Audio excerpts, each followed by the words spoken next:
Ако видеото ти изглежда така, имаш проблем с експозицията. Ден 10 от поредицата как да направим видеята ти по-добри за един месец. Нека го правим в 3 лесни стъпки. Колкото по-малко е числото на блендата, толкова по-замъглен е бекграунда ти. Колкото по-голямо е числото, толкова по-малко светлина, толкова по-шарпнат бекграунд. Ако снимаш на тъмни места, блендата трябва да е възможно най-ниско число. След като сте готови с блендата, можем да продължим към стъпка 2, а именно скоростта на затвора. Ако правиш снимки, трябва да съобразиш колко блър искаш да има в тях. Но ако снимаш видеа, трябва да спазваш правилото за 180 градуса за по-натурални движения в видеото. Това буквално значи да отвоиш числото на кадрите в секунда, за да получиш shutter speed-а ти. В момента снимам на 50 фрейма per секунд, което означава, че shutter speed-а ми трябва да е 100. Просто защото има този ефект на блър.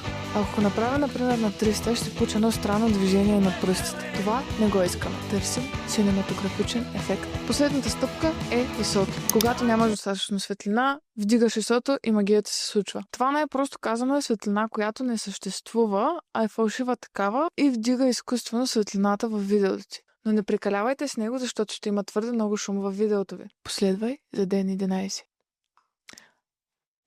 Знам, че е скучно, да.